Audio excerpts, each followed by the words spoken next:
además ha estado presente también en la edición anterior, y valga el comercial, que tiene una obra en este momento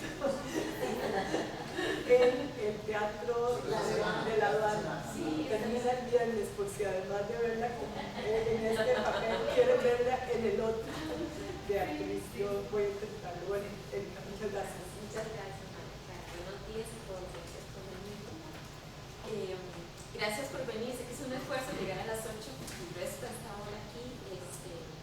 Espero que sea, pues aunque somos poquitos, un espacio muy relajado para dialogar sobre el tema que nos reúne esta semana sobre evaluación, que es un tema importante, especialmente, pienso yo, porque hay muy poca información al respecto.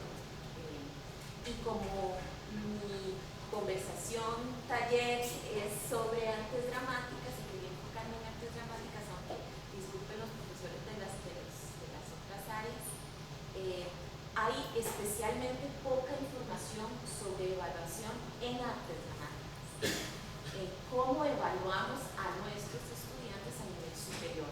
Se encuentra un poquito más de información sobre cómo evaluamos expresión dramática en primaria y secundaria, pero muy poco sobre cómo hacemos para evaluar el aprendizaje de nuestros estudiantes de artes dramáticas, especialmente en los cursos prácticos.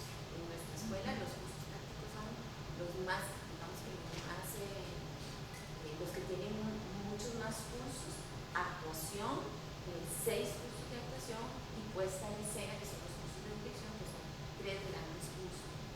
Pensando en esos 2 grandes, aunque obviamente hay otros cursos que son prácticos también, la mayoría son prácticos. Entonces, lo que quería hoy era mucho conversar sobre esto, sobre nuestras inquietudes con respecto a cómo evaluamos a nuestros estudiantes, qué hemos pensado al respecto, qué significa evaluar el aprendizaje de nuestros estudiantes de artes dramáticas, etc. Por ahí va a eso. Entonces, lo primero que hice para elaborar esta conversa hoy es un poco preguntarme muchas cosas, de manera que yo quería compartirles mis preguntas. Bueno, esta es un poco el orden de las actividades hoy. Primero era establecer algunas ideas, conceptos, experiencias, preguntas, reflexiones sobre el tema, elaborar unos pequeños ejercicios muy sencillos con ustedes para que sea más participativo el trabajo hoy, de manera que nos sirvan también como estímulos para conversar, divagar, reflexionar, pensar en voz alta, y luego con eso cerrar, porque tampoco tenemos mucho tiempo. Entonces vamos allá. Me hice muchas preguntas. Por ejemplo, ¿cada cuánto pensamos nuestras estrategias de evaluación? Lo que yo percibo desde mi experiencia es que la evaluación es lo que menos pensamos cuando nos sentamos a planear un curso. Pensamos mucho en la metodología, pensamos mucho en ejercicios, en las actividades, ¿verdad?, en las experiencias, pero muy poco en cómo voy a evaluar esa experiencia, cómo voy a hacer para reflexionar, tomar decisiones con respecto a esa metodología, con respecto a ese estilo docente, con respecto a esas actividades. Otra pregunta: ¿cuánta atención le damos? ¿Cuánto pensamos en la evaluación? Por lo general es en lo último que pensamos. Es como si estuviera escindido del proceso de aprendizaje. ¿Cómo la pensamos? ¿En qué contextos pensamos sobre la evaluación? ¿La pensamos sola, solos o en grupos? En los jurados de los exámenes, en artes dramáticas, casi siempre en los cursos prácticos se utilizan jurados, triangulación de profesores. Entonces, ese puede ser un espacio muy informal en donde pensamos sobre la evaluación, sobre la muestra, sobre esto realmente funciona o no, qué les parece, si hay más o menos una cierta apertura a hablar en los jurados, que no necesariamente pasa, ¿verdad? Profesores que tampoco les gusta que se hable mucho de eso, sino vamos al grano, ¿verdad? Pero ¿cómo le fue a los estudiantes que nota usted le puso? Se acabó. Entre más rápido terminamos mejor. Hay como muchos instintos así. ¿Cuándo pensamos? digamos, cuando estamos planeando un curso, ¿verdad? Cuando tengo problemas con un estudiante que a lo mejor perdió un curso y entonces hizo una apelación y entonces dije a la puchi, sí, tal vez esto no está funcionando. ¿Cuándo pensamos en la evaluación? ¿En qué contextos? ¿Para qué me sirve a mí como docente la evaluación? ¿Me sirve? ¿Es instrumental? ¿Verdad? ¿O está integrado dentro del trabajo? ¿Para qué me sirve? ¿De qué manera es que yo la utilizo? ¿Ha evolucionado la evaluación que propongo para mis cursos o no? Si tengo 1 año, si tengo 2 años, si tengo 5 años, si estoy empezando, ¿no? ¿Por qué sigo haciendo lo mismo? ¿Por qué he cambiado? Y no digo con esto, por ejemplo, si no he hecho muchos cambios, pues a lo mejor es porque me he dado cuenta que lo que hago funciona. Pero como decía la maestra Aurora el otro día, si tengo la misma hojita amarillita que he entregado por años a los muchachos, no en compu, sino en máquina, lo que sea, ¿verdad? Es decir, hay que preguntarse un poco, ¿verdad? ¿Por qué sigo haciendo lo mismo? ¿Qué he cambiado? ¿Cómo lo he cambiado? ¿Ha evolucionado o no? ¿He ido en círculos o más bien la evolución ha sido más espiral? ¿He ido cambiando a partir de experiencias? ¿O no he cambiado del todo porque me parece que está bien haciendo? ¿Qué dicen las estrategias de evaluación que utilizo sobre mis visiones de educación y del arte y del teatro en general? ¿Corresponden o no corresponden? Muchas veces tenemos como un currículum ahí oculto, como estrategias de evaluación que si me pongo a pensarlas, realmente a lo mejor no tienen mucho que ver, no están muy relacionadas con mi visión con respecto a cómo debiera ser el aprendizaje de un arte a nivel profesional. ¿Están relacionadas o no? ¿Qué dicen? ¿Qué dicen mis estrategias de evaluación sobre mí como docente y sobre lo que yo creo del teatro, del arte, del aprendizaje, de la educación como docente? ¿Cómo ser eficaces y proponer soluciones contemporáneas con el tiempo que tengo? El tiempo es un gran elefante rosado que está así en el centro del salón del que se habla poco. El tiempo es fundamental. Si queremos implementar nuevas ideas, tenemos que pensar cuánto tiempo realmente tenemos. ¿Es real o no? Puede ser muy interesante, puede ser una gran idea, pero no tengo el tiempo. O tengo que cumplir una serie de contenidos fundamentales, ¿verdad?, que necesito comprobar con mis estudiantes. ¿Cómo es que voy a ir equilibrando el tiempo que tengo, el tiempo que tienen mis estudiantes con respecto a las experiencias que necesito, a las estrategias de evaluación que voy implementando? ¿Cómo sería la evaluación en el curso de la Escuela de Teatro de la Universidad Ideal? Hablo de teatro, pero también me gustaría que pensáramos en eso. ¿Cómo sería la evaluación ideal de mi curso, o de mis cursos? ¿Qué me gustaría que pasara mágicamente? Porque bajan duendes y me ayudan a establecer ese ideal. Un poco para ver de qué manera podemos ir acercándonos a ese ideal, de qué manera. ¿Qué elementos puedo ir sacando de ese ideal? Y si son reales o no. Dependen de mí, dependen del estudiante, dependen de mi tiempo, dependen de los recursos que tengo, etc. Más preguntas.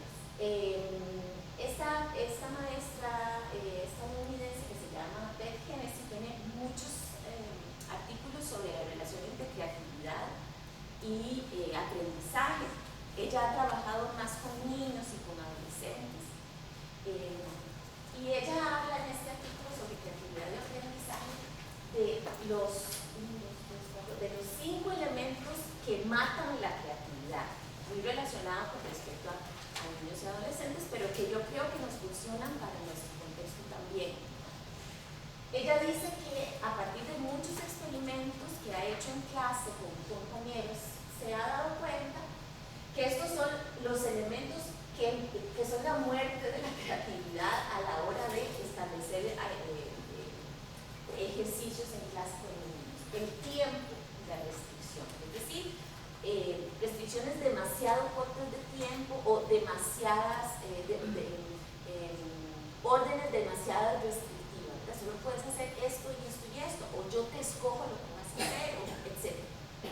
El tiempo es un gran asesino de la creatividad, la competición, tengo que competir con el otro para alcanzar X cosa. Los premios, trabajo en un ejercicio, en una actividad para ganar X cosa.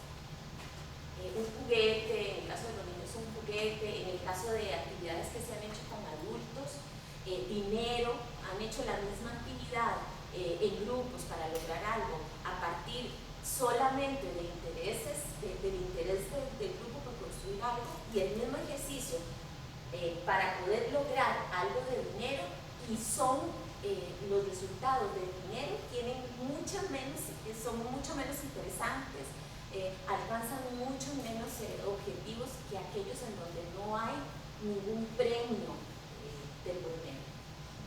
La evaluación es otro gran asesino de la creatividad, y la vigilancia, en el que yo te evalúo lo que estás haciendo y vigilo lo que estás haciendo y cómo lo estás haciendo. Entonces yo en el taller que hice con Beth, yo veía eso y yo decía, es que todos están en nuestras clases, si todos forman parte de la educación superior, ¿cómo favorecer procesos de desarrollo de la creatividad, del aprendizaje, de la profesión artística en espacios académicos, en la universidad, que no necesariamente son los idóneos para estos procesos? Aquí viene la gran pregunta paradigmática de qué hacen las artes en la universidad y cómo es que vamos a jugar con eso, que claramente es un hecho. ¿Cómo encontrar un equilibrio dialógico entre ambos, entre el arte y la universidad? Estamos inmersos en el sistema, tenemos que ver qué hacemos con eso. ¿Cómo hacemos entonces para jugar con estos asesinos presentes en las esquinas y debajo de las sillas de nuestra clase? Entonces, todas estas preguntas me llevan a reflexionar sobre, ok, entonces, ¿qué es la evaluación? Un poco repensar para qué funciona, pensar sobre la evaluación. Evidentemente, puede ser obvio que pensemos que repensar la evaluación es importante, forma parte de la estructura educativa. También hay muchos estudios que hablan de que a partir de repensar la evaluación se pueden promover logros de aprendizaje de los alumnos y alumnas, es decir, que no solo es una creencia, sino que también hay muchos estudios que comprueban cómo repensando la evaluación se repiensa todo lo demás, se reestructura todo lo demás. La evaluación del aprendizaje es el proceso que permite el juicio de valor acerca del grado cuantitativo del aprendido. Esta es como de las definiciones más estándar y mucho más tradicionales de la evaluación. ¿Qué es la evaluación? Es un proceso que consiste en seleccionar y obtener información referente a sujetos, procesos y elementos, con el propósito especialmente de tomar decisiones para diagnosticar, retroalimentar, y una palabra que se usa mucho en la evaluación en artes es valorar. Mucho más que evaluar en artes, se habla de valorar en artes. Y es un poco repensar la definición tradicional de la evaluación. La evaluación como un proceso continuado, reflexivo, de investigación, que me ayuda a tomar decisiones sobre mi curso, sobre los procesos de aprendizaje que estoy facilitando. Es una parte fundamental del proceso de enseñanza-aprendizaje, de las tareas del docente, es una más de las tareas que tengo que realizar, y de los elementos del planeamiento didáctico a la par de los objetivos, de los contenidos, de las actividades, de los recursos. Por lo tanto, tiene que estar integrado y en correspondencia con los objetivos y con los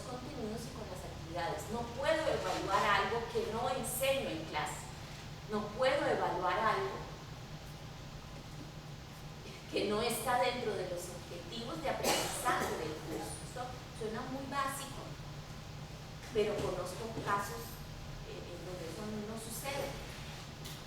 Por lo tanto, lo primero es pensar qué evalúo, cómo lo evalúo y qué es lo que enseño. A nivel muy general, y ya se ha hablado mucho de eso, existen como estos dos grandes tipos de evaluación, y la diagnóstica que está un poco en medio de ambas, la cuantitativa o sumativa, que es la suma total de los resultados de todas las pruebas y medios de evaluación en el curso, y que su función primordial es la de verificar, acreditar, calificar. La cualitativa o formativa, con la que estamos mucho más relacionados, es una actividad sistemática, continua, que da seguimiento en forma del proceso educativo y cuya función primordial es la de regular, dar seguimiento, ajustar, reflexionar. Y luego la diagnóstica, que es muy importante, y yo creo que es la que hacemos a lo largo de todo el semestre, de todo el tiempo lectivo, es la que determina fortalezas y limitaciones de los participantes, ayuda al docente a identificar las necesidades e intereses del estudiante y nos ayuda a ubicar, organizar, acordar, adaptar, negociar.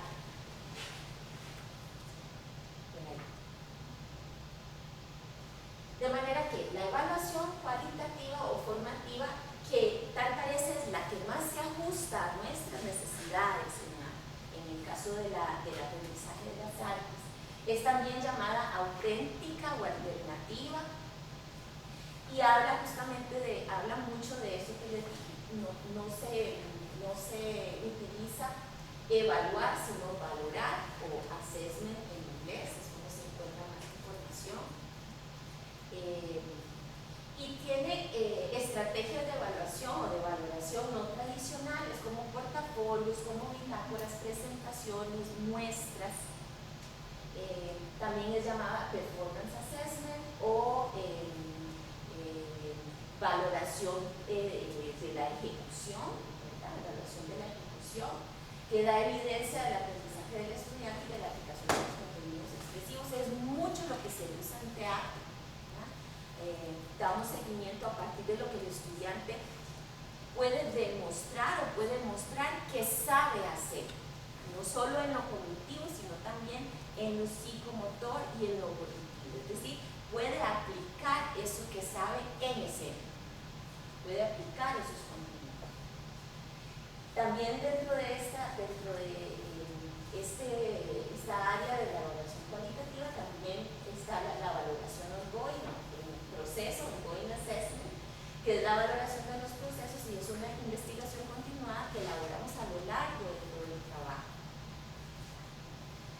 Y creo que es importante, para acercar esos términos que vienen más de las ciencias de la educación, acercarlas a nuestros contextos, un poco hacer conciencia, ponerle un nombre a todas estas estrategias que usamos, por lo menos en artes dramáticas y en nuestros cursos. Idealmente, la evaluación debe ser procesal desde el paradigma contemporáneo, holístico, contextualizado, democrático, cualitativo y cuantitativo, es decir, la mezcla de ambos es sano y además es necesario en nuestros contextos. Flexible, dialógica, permanente, formativa, creativa, constructiva, formadora, es decir, el estudiante tiene que ser capaz de poder controlar su aprendizaje y ser consciente de él. Continuada, constante, comprensiva e inclusiva, adaptativa y polivalente, que se adapte y considere que cualquier situación de aprendizaje puede tener fines evaluadores.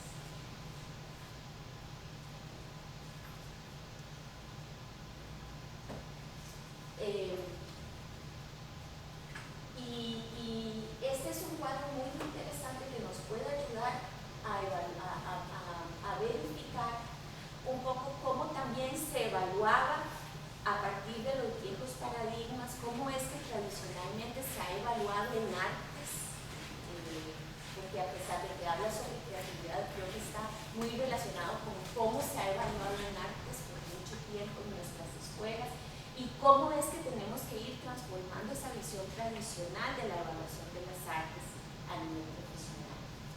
No es medir, no es establecer parámetros, también va a lograr dar un seguimiento constante. No es controlar, es estimular y ayudar, es facilitar procesos, es ayudar al estudiante a que visualice sus propias habilidades. No es encasillar, multiplicar, no implica operaciones de comparar, contrastar, sopesar, es mucho más complejo. Implica más tiempo, mucho más esfuerzo y una revisión personal sobre de qué manera es que lo hacemos. Y eso es complicado.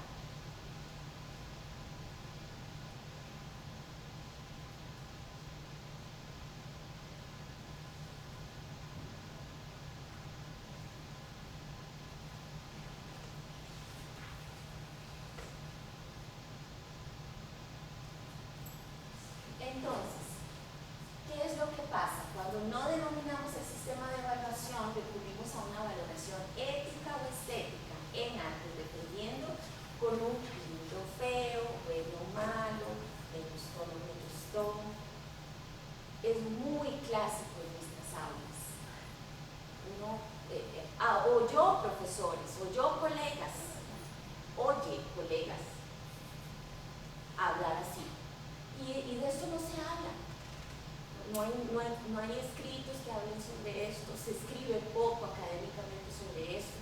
Y es una constante en las reuniones de profesores, en cómo uno fue formado. No generalizo, pero me parece que es constante, es una constante en la evaluación en las artes. Si yo tengo poca claridad,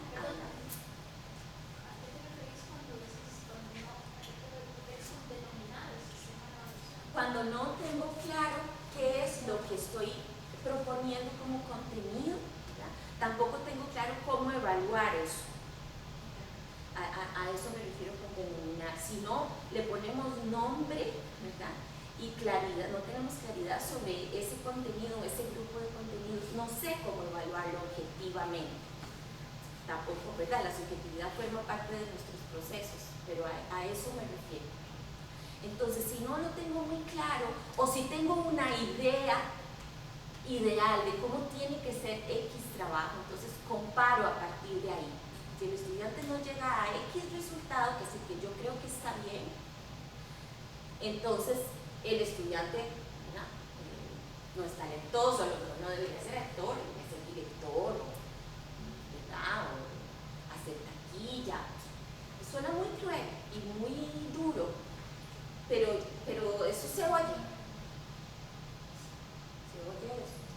No sé cómo funcionarán en las otras artes y de qué manera. Es así, Mara.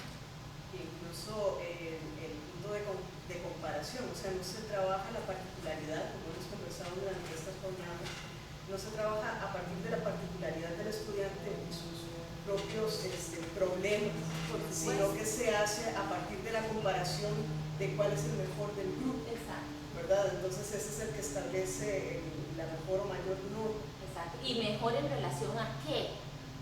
¿Verdad? Es decir, es muy, muy común. Si no sé exactamente qué estoy evaluando, entonces recurro a valoraciones imprecisas.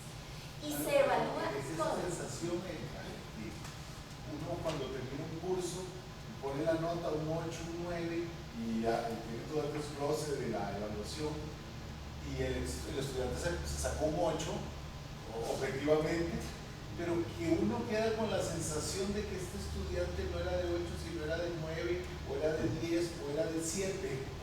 Hay una sensación extraña que uno, tal vez por no haber ajustado claramente eso, se vuelve más angustiante para el que pone la calificación. Exacto. Porque uno no sabe que un estudiante no debería tener un 7, Sí. debería tener un 8 o hasta un 10 porque su proceso fue, cuando empezó el curso estaba aquí abajo, pero no hizo nada y se fue un poquito más para arriba, hizo el esfuerzo y quedó ahí, es de 9, pero fue de 7, cuando hizo un esfuerzo sobrehumano incluso para aprender y para mejorar. Sí, pasan muchas cosas en los procesos para reducir todo el proceso a una nota final. ¿Verdad? A mí al principio me daba un terrible sentimiento de culpabilidad. El estudiante que tenía un 5, un 6 o un 7, que no pasaba el curso, yo siempre sentía que yo pude haberle ayudado más al estudiante. ¿Verdad? Y me sentía fatal, lloraba por los pasillos y todo. Yo decía, pero ¿cómo? ¿Por qué me siento así? Y entonces, cuando empecé a preguntarme mucho más sobre mis procesos de valoración como docente, comprendí y empecé a sentirme menos culpable de que el estudiante que reprobaba el curso, que se sacaba un 7, es porque ese estudiante es consciente de que se va a sacar un 7. Porque lo conversamos mucho, porque el estudiante es consciente de la entrega al curso que ha hecho o no, el estudiante, es decir, los procesos de evaluación fueron abiertos, fueron claros, el estudiante entendió siempre muy bien qué fue lo que yo le iba evaluando, valorando. Por lo tanto, él decide sacarse un 7. Claro. Perfecto. No se lo pongo yo. No se lo pongo yo. Él se lo puso. Él lo trabajó. Y es una gran diferencia. Y que aclara mucho la subjetividad con la cual evaluamos nuestros cursos. Sí, lo que preguntaba si en las otras artes pasa parecido. Bueno, en el caso de música es exactamente eso. Muchas veces, y creo que parte del problema es que estamos siempre pensando en que estamos formando el gran artista o la gran artista, y se nos olvida que en realidad, un poco lo que hablábamos en la primera sesión, en realidad lo que estamos formando es una persona que luego pueda desarrollarse en varios aspectos de la profesión o de la práctica musical. Y nosotros seguimos valorándolo como que van a ser los grandes Carraus o la gran Pavlova del escenario. Con el problema que además en este país esa no es una manera de vivir.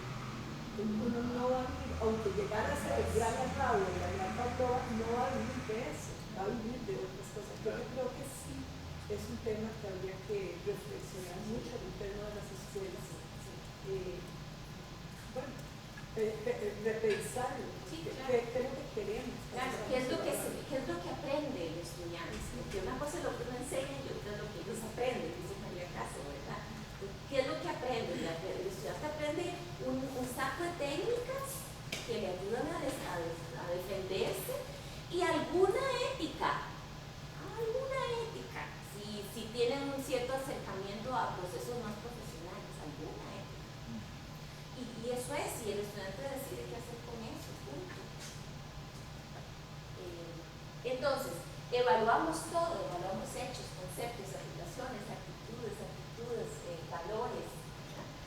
Por lo menos asegurarnos de que se evalúen o se valoren las 3 áreas de conducta. Al menos pensar estrategias que ayuden al estudiante a comprender los contenidos desde lo cognitivo, que es como lo más básico en el planeamiento por objetivos, digamos, yo no sé, ahora hay muchas otras opciones, pero digamos que básicamente que el estudiante pueda comprender cognitivamente aquello, que pueda comprenderlo psicomotormente, que pueda aplicarlo con su mente-cuerpo, que en el caso de artes dramáticas es muy importante, y que pueda reflexionar sobre lo que sabe, que sepa lo que sabe, que es un gran problema, por ejemplo, en el caso de nuestras clases, en donde si no abrimos espacios para reflexionar sobre lo que el estudiante sabe, no sabe lo que sabe hacer escenas, sabe coger un Ibsen y hacer un Nora, ¿verdad? Pero no es consciente de cuál es la estética que hay detrás, cuáles son las técnicas que hay detrás, ¿verdad? Y no sabe para qué le sirve eso, porque además hay muy pocos espacios para trabajar sobre ello. Sobre todo porque eso es lo que después les ayuda a ellos a escribir sobre artes. Claro. O sea, el gran problema que yo tengo, y el que lo había conversado la vez pasada, es que a mí me cuesta horrores escribir. Y enfrentar ese fantasma horroroso de o me siento a escribir o soy artista, como decía además el compañero compañero la vez pasada, es terrible. Y, o sea, yo creo que una de las cosas que nosotros tendríamos que pensarnos seriamente es cómo le ayudamos al estudiante o al estudiante para que pueda empezar a articular sus palabras en blanco y negro, ¿verdad? O sea, no solamente es asumirlo en discusiones, sino cómo empezar, aunque sea con media página, una página, pero que sean reflexiones propias y no un copy-paste, porque alguien lo dice más bonito que yo. Y eso se logra, yo pienso, no solamente con cursos de investigación desde los primeros años en nuestras escuelas, cosa que por lo menos en gramática no tenemos, sino también dando espacios en las aulas para que el estudiante articule su propio conocimiento, lo que sabe. Además, en gramáticas, por lo menos en los casos de actuación, existe la gran complejidad de que muchas veces el estudiante entiende el concepto, pero no lo sabe aplicar en su cuerpo. Entonces entiende que es acción dramática, pero no sabe cómo hacerla en clase con sus compañeros, en los ejercicios.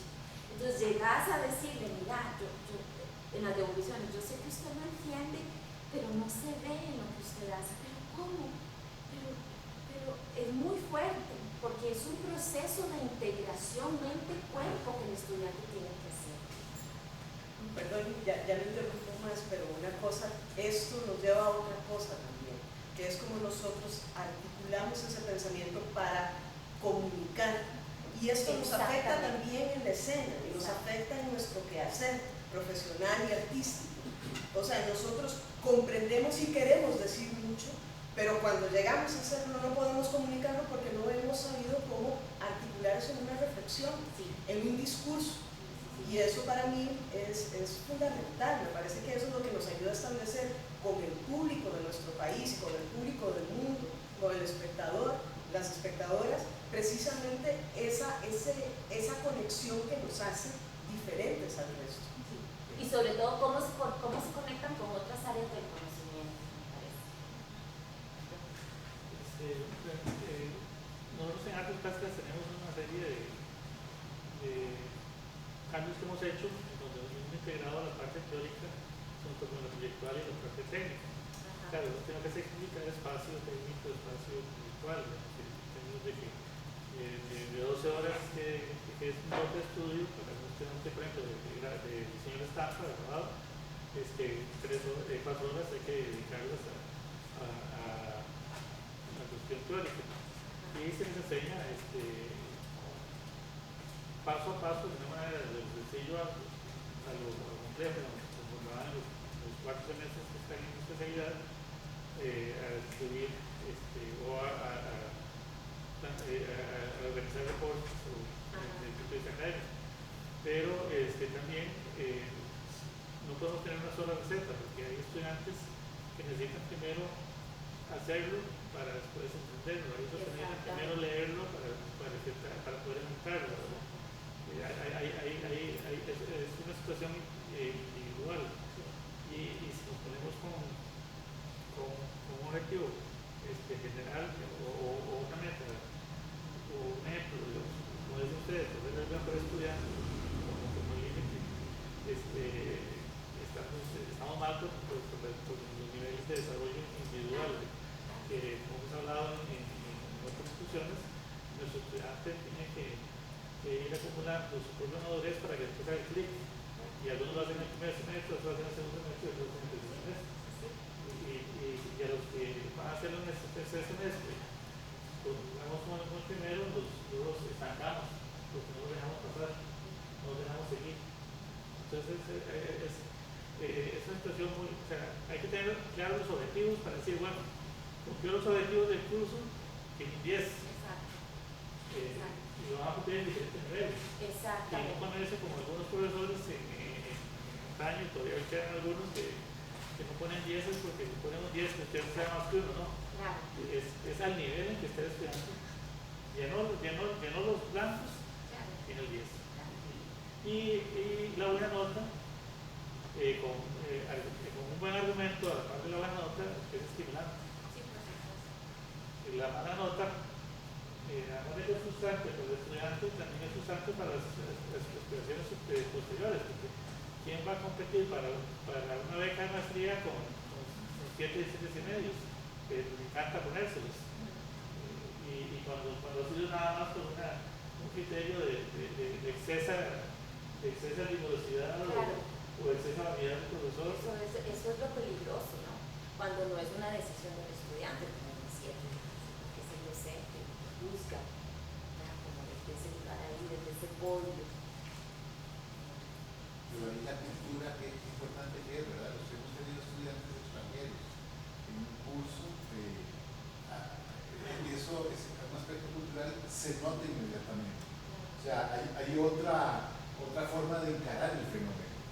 Y lo cultural pesa, pero montones. Ahora que Mara insiste, ¿verdad? En el asunto de la lectura, en este país nadie lee, y ahora menos que se lee con todos la tecnología de punta que hay. Entonces, bueno, no deja de ser un problema que es de nosotros y que es de la sociedad en su conjunto. Y que heredamos porque viene de un sistema que los enseña eso, o no los enseña. De manera que para retomar, lo que es más recomendable en términos de evaluación de las artes es mezclar e integrar estrategias cualitativas y cuantitativas que nos permitan ser más eficaces a la hora de evaluar a nuestros estudiantes o de evaluar. Aquí hay algunas. La observación, que es muy importante para nosotros en el teatro y que es todo un arte ir afinando, ¿verdad? Porque al principio como docente observar solo ves el grueso y luego hay que ir afinando la observación del avance de ese estudiante y tenés lo que dura el ejercicio, la escena para verificar si el estudiante realmente está aplicando o no. Es una complejidad del docente de artes de actuación específicamente. La entrevista, el diálogo, la bitácora o diarios de trabajo que son fundamentales en nuestras áreas. Hacerle ver al estudiante la importancia de que una bitácora le ayuda a fundamentar y articular lo que está haciendo. Y muchos no son conscientes, entregan la bitácora en dramáticas pasa, la entregan una semana antes cuando es el día de entrega, ¿verdad? Para llenar lo que cuesta la bitácora, ¿no? En términos de evaluación, ¿verdad? No hay una conciencia sobre para qué es que escribimos, para qué es que registramos todo aquel proceso. Las rúbricas, que son fundamentales, y si nos da tiempo ahora hablamos un poquito de ellas. La triangulación o lo que sucede cuando el jurado o invitados vienen a nuestras clases y dan opiniones desde afuera con respecto a eso que ve. Las escalas de valoración, las listas de control, los portafolios, la autoevaluación, que también se está planteando como un elemento fundamental dentro de la evaluación de un curso. Las evaluaciones unidireccionales o democráticas, es decir, del docente al estudiante y del estudiante al docente, de manera que haya una retroalimentación constante durante el curso. La evaluación entre pares o entre estudiantes. Y en la evaluación de una clase, los cierres, por ejemplo, son un buen momento de evaluación, aunque sea informal, sobre aquello que funcionó, aquello que no, qué me pareció, cómo me sentí, qué entendí y qué no. Los cierres de cada clase nos pueden dar claves como docentes de qué tengo que reforzar para la próxima clase, qué funcionó y qué no, etc. La evaluación de una unidad didáctica, de inicio, mitad y fin, y la evaluación del docente también está implícita dentro de todos estos procesos. En el momento en el que hablo, para que los estudiantes opinarán también sobre mi estilo y sobre las decisiones en las que he tomado. Entonces, ¿qué hora tenemos? ¿Cuánto tiempo tenemos? O sea, como las 10 que hay un cafecito. ¿Qué hora es? Son las 9. Perfecto, entonces no da tiempo. Entonces, un poco como para diseccionar mi curso, y disculpen que yo me ponga, pero mi proceso es el que yo más conozco a profundidad, entonces dije, bueno, pues entonces, ¿qué es lo que yo hago en el curso? A ver, de verdad, ¿y cuántos tipos de evaluación existen en mi curso y cómo he intentado, digamos, implementarla? Entonces yo hice rápidamente como escrito sobre las evaluaciones o valoraciones más importantes o más significativas a lo largo de un semestre en el curso de actuación. La primera es la valoración diagnóstica, es el primer día, el primer encuentro, y es una valoración mucho más cualitativa del docente con respecto al estudiante, con respecto al grupo y de ellos con respecto a mí también. ¿Cuáles estrategias se pueden usar? Pues yo uso observación, autoevaluaciones, evaluaciones grupales, diálogos temáticos, ejercicios, es decir, que también las experiencias me ayudan a reconocer por dónde, en cuál nivel está el estudiante y de qué manera yo puedo entonces ir ejecutando estrategias que me sirvan para identificar las habilidades, como dice el profesor, o los vacíos que tiene este estudiante, en qué nivel viene, en qué nivel lo recibe.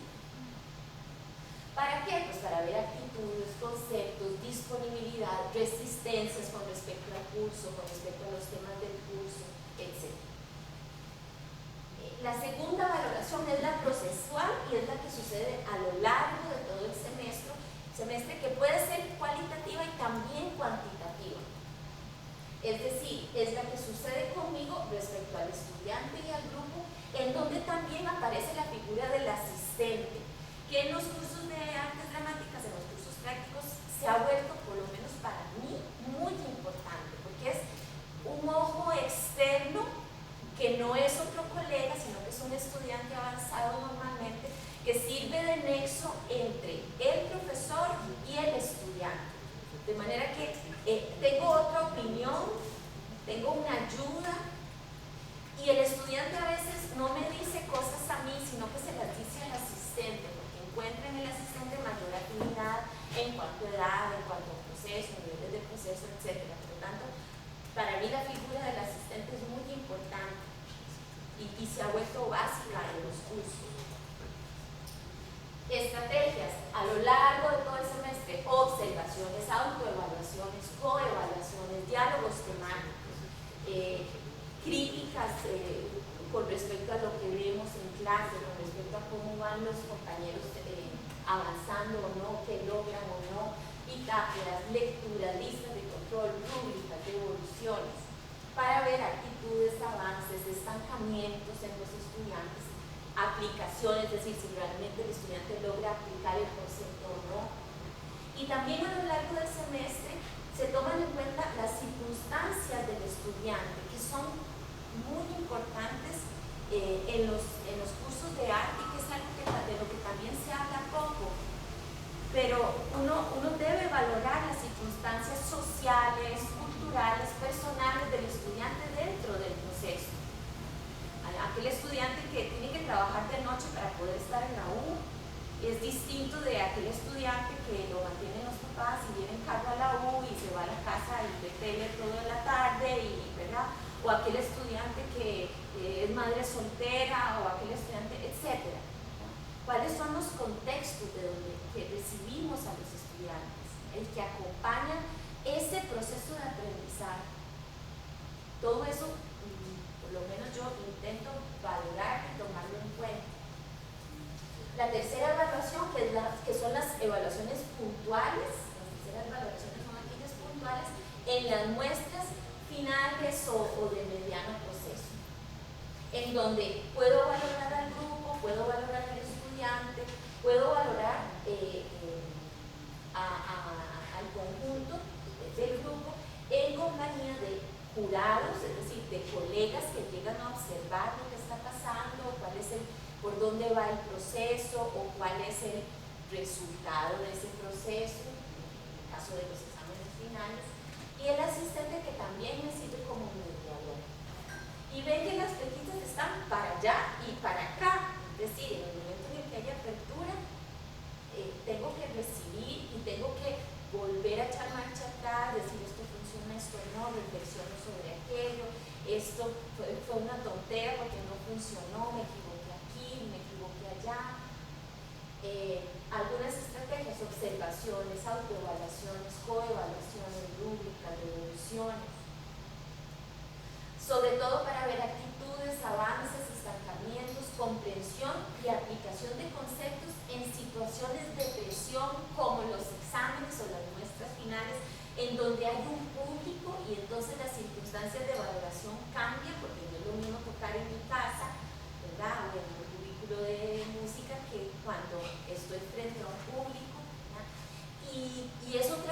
pregunta, ¿verdad? ¿Hasta dónde esos espacios son realmente válidos para evaluar a un estudiante? ¿Verdad? Cuando veíamos que los asesinos de la creatividad, uno de ellos es la evaluación. ¿Cómo un estudiante puede sentirse en control, en integración, intentando en un momento en el que todo el mundo te ve, te valora y sabes que te van a evaluar justo en ese momento sobre lo que estás haciendo? Cuando todos sabemos que cuando estamos en situaciones de presión, observados y juzgados, es cuando peor podemos demostrar lo que sabemos, o sentirnos relajados para hacer asociaciones, etc. Y es precisamente ahí donde creo que el jurado es muy importante, porque es como ese ojo externo del público que está afuera y viene a ver un espectáculo, no tiene por qué estar sufriendo, viviendo el proceso del artista, sino que viene a ver un resultado, pero que eso no se convierta en el único parámetro de valoración para el estudiante. Claro. Sino que es, ok, en este momento de crisis, en este momento de presión absoluta, cómo maneja el estudiante sus herramientas, lo que ha aprendido. Creo que es ahí precisamente donde se empieza a dar lo interesante de la evaluación. Sí, sí. Y siempre se ha defendido que estos espacios públicos de muestra de procesos se parecen mucho a un estreno, ¿verdad? El actor al final va a tener que llegar a estrenar una obra de presión por el público, etcétera, ¿verdad? Y tiene una lógica y lo comprendo y estoy de acuerdo, pero también conozco casos en donde las muestras no son evaluadas, donde el estudiante muestra tranquilamente su proceso hasta donde llega, ¿verdad? Incluso podemos comparar mismos estudiantes en clases de actuación y mismos estudiantes en puesta en escena, ¿verdad? En donde tienen que utilizar los mismos contenidos de los cursos de dirección que le ayudan a sus compañeros y logran cosas que no logran en actuación. Entonces uno dice hasta dónde, ¿verdad? Las muestras son realmente espacios para evaluar.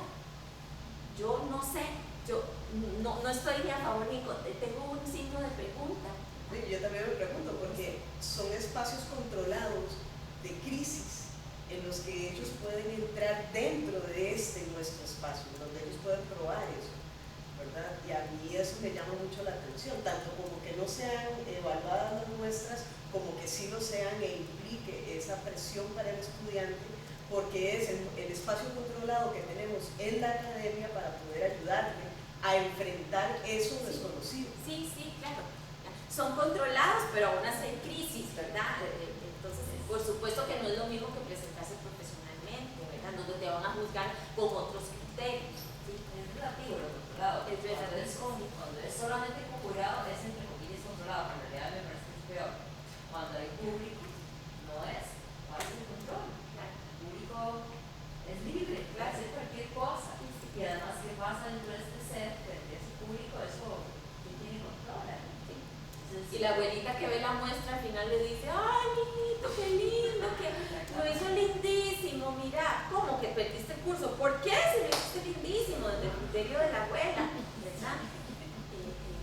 Entonces, cosas que pensar con respecto a esas experiencias de valoración, ¿verdad? Y la cuarta valoración es el momento de la entrega de las notas o la entrega de los resultados finales, que en artes dramáticas o bueno, en actuación y creo que en otros prácticos también se hacen entrevistas, es decir, no se cuelgan las notas en la pared y el estudiante llega y las ve nada más, sino que nos sentamos con el estudiante y hay un diálogo con respecto a revisar cómo fue el proceso, qué pasó, qué no pasó, cómo te fue en la muestra final, qué reacciones hubo, etc. Este momento es también un espacio de valoración del proceso del estudiante. Si yo en directo con el asistente y el estudiante solito puedo identificar cuánto el estudiante comprende cuál es su nivel, por dónde va, cuál es la actitud con respecto, o cómo fue su actitud dentro del semestre o en este momento con respecto al curso, con respecto a los contenidos, ¿verdad? Qué cosas se entiende y qué cosas todavía no. Me pasó varias veces sentada con estudiantes que reprobaban el curso y me decían, sí, profesora, yo sé, fui esto, fui aquí, no cumplí con esto, usted tiene razón. Es duro, pero muy maduro, se está pasando, y otros que dicen, ¿por qué me estás haciendo esto? Mala mujer, y me apuñalaban, ¿verdad? Es decir, ¿por qué no hay una comprensión de en dónde está? Y esa también es parte de mi responsabilidad. Pero es un espacio en el que yo confirmo incluso la conciencia crítica que tiene el estudiante o no de su propio proceso y de que necesita pues, repetirlo o no.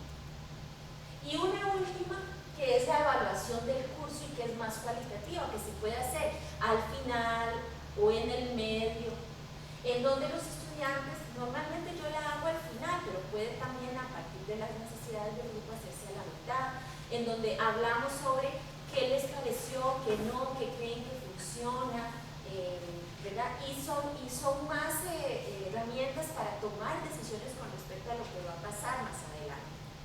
A veces no hay tiempo de hacer esto y hay que correr a final de semestre. A veces lo puedo hacer todos juntos hablando, a veces se hace a nivel escrito en una hoja sin nombre para que entonces si dicen algo feo, la profe no me diga que, ¿verdad?, no tuve represalias contra mí. Es decir, podemos probar distintas estrategias para que el estudiante sienta que hay un cierre y que tiene una voz que puede decir algo con respecto a cómo se llevó, cómo se manejó el curso a lo largo de todo el semestre. Entonces, vamos a pasar el tema de las rúbricas por una cuestión de tiempo y ahora podemos ir ahí, si quieren, porque me gustaría plantearles un ejercicio muy sencillo, ¿verdad? Y es que contestemos estas dos preguntas. Ahora les voy a pasar ahorita para que escriban ahí. Estas dos preguntas. Lo primero es, ¿cuáles son sus dudas sobre la evaluación? Una duda, que escriban una duda con respecto a la evaluación de alguno de sus cursos. ¿Qué cosa les ha incomodado o qué cosas no han logrado? Una, si quieren, o puede ser una o varias, pero digamos que concretar una duda con respecto a la evaluación de sus cursos. ¿Okay? Y la segunda pregunta es, ¿qué aspectos sí han logrado resolver en sus cursos? Es decir, ¿qué estrategia de evaluación X, ejercicio X, muy abierto, han aplicado que sí creen que funciona, que sí les ha ayudado a comprender algo, a evolucionar algo, etc.? Un problema y una solución, no con respecto a ese problema, sino puede ser aislado con respecto a otra cosa. ¿Okay? ¿Está claro? Sí. Entonces vamos a hacerlo primero individualmente, unos 5 minutitos, y luego nos vamos a juntar en parejas o en tríos o con quien tengan a la par